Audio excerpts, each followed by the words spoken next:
जय श्री कृष्णा, राधे राधे। आप सबका प्रभु शरण में बहुत बहुत स्वागत है। जैसा कि हम सबको पता है, माघ का महीना सबसे पवित्र माह माना गया है। माघ के महीने में तीर्थराज प्रयाग में संगम स्नान कर दान करने से रोग शोक दूर होते हैं। 2025 में विश्व का सबसे बड़ा विराट मेला महाकुंभ के रूप में चल रहा है। माघ का महीना जनवरी फरवरी में पड़ता है। इस समय कड़ाके की सर्दी होती है।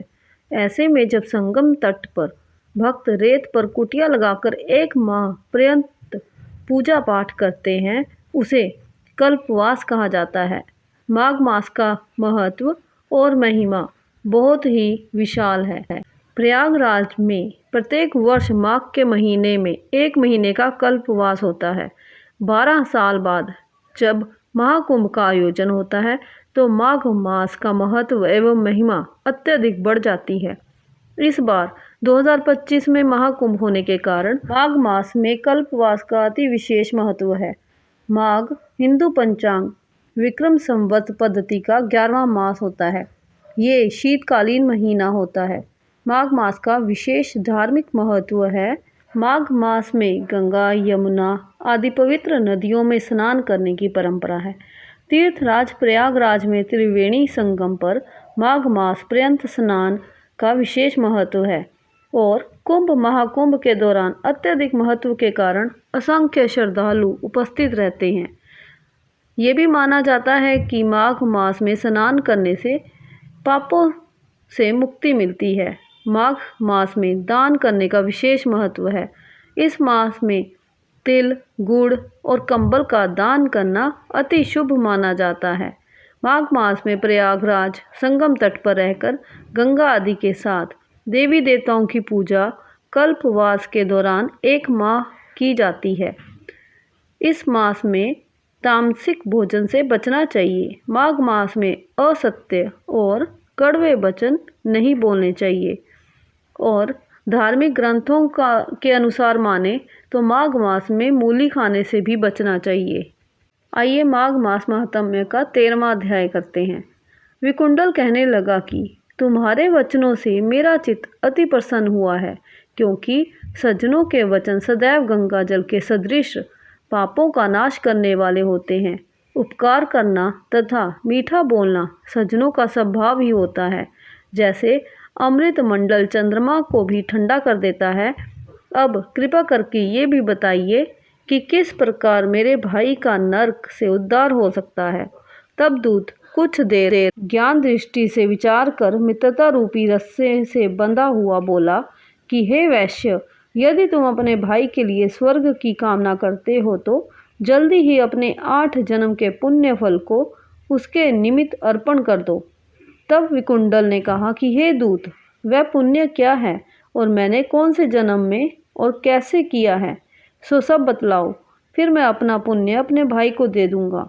दूत कहने लगा कि हे वैश्य, सुनो, मैं तुम्हारे पुण्य की सब कथा कहता हूँ। पूर्ण समय में मधुवन में शाल्की नाम का ऋषि था।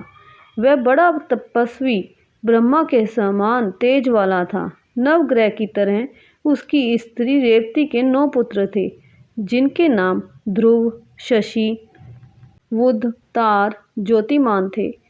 इन 5 ने गृहस्थ आश्रम धारण किया तथा निर्मोह, जितमाया, ध्याननिष्ठ और गुणातग ये 4 संन्यास ग्रहण कर वन में रहने लगे।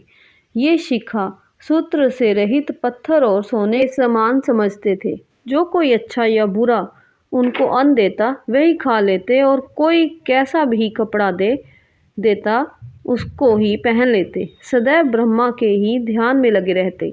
इन 4 ने व्रत, शीत, निद्रा और आहार सबको जीत लिया। बस चर अचर को विष्णु रूप समझते हुए मौन धारण करके संसार में विचरते थे।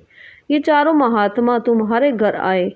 जब तुमने मध्याह्न के समय भूखे प्यासे उनको आंगन में देखा तो तुमने गदगद कंठ से आंखों में आंसू भरकर इनको नमस्कार करके इनका बड़ा आदर सत्कार किया। इनके चरणों को धोकर बड़े प्रेम से तुम इनसे कहने लगे कि आज मेरे अहोभाग्य हैं, आज मेरा जन्म सफल हुआ, मुझ पर भगवान प्रसन्न हुए। मैं सनाथ हूँ। मेरे माता पिता, पत्नी, पुत्र, गौ आदि सभी धन्य हैं, जो आज मैंने हरि के सदृश आपके दर्शन किए। सो हे वैश्य, इस प्रकार तुमने श्रद्धा से उनका पूजन किया और चरण धोकर जल को मस्तक से लगाया। फिर विधि पूर्वक इनका पूजन करके तुमने इन सन्यासियों को भोजन कराया। इन सन्यासियों ने भोजन करके रात को तुम्हारे घर में विश्राम किया और ब्रह्मा के ध्यान में लीन हो गए। इन सन्यासियों के सत्कार से जो पुण्य तुमको मिला, सो मैं भी कहने में असमर्थ हूँ, क्योंकि सब भूतों में प्राणी श्रेष्ठ है। प्राणियों में बुद्धि वाले, बुद्धि वालों में मनुष्य, मनुष्यों में ब्राह्मण, विद्वानों में पुण्य आत्मा और पुण्य आत्मा में ब्रह्मज्ञानी सर्वश्रेष्ठ हैं। ऐसी ही संगति से बड़े बड़े पाप नष्ट हो जाते हैं। ये पुण्य तुमने अपने पहले 8वें जन्म में किया था। सो यदि तुम अपने भाई को नरक से मुक्त कराना चाहते हो तो ये पुण्य दे दो। सो दूत के ऐसे वाक्य सुनकर उसने प्रसन्नचित्त से अपना पुण्य अपने भाई कुंडल को दे दिया और वह नरक से मुक्त हो गया और दोनों भाई देवताओं से पूजित किए गए। तब दूत अपने स्थान को चला गया। इस प्रकार वैश्य के पुत्र विकुंडल ने अपना पुण्य देकर अपने भाई को नरक की यातना से छुड़वाया। सो हे राजन, जो कोई इस इतिहास को पढ़ता या सुनता है, वह 1000 गोदान का फल प्राप्त करता है। इसलिए हमेशा अपने जीवन में शुभ कर्म करते रहें, सबका आदर सत्कार करते रहें और पुण्य कमाते रहें।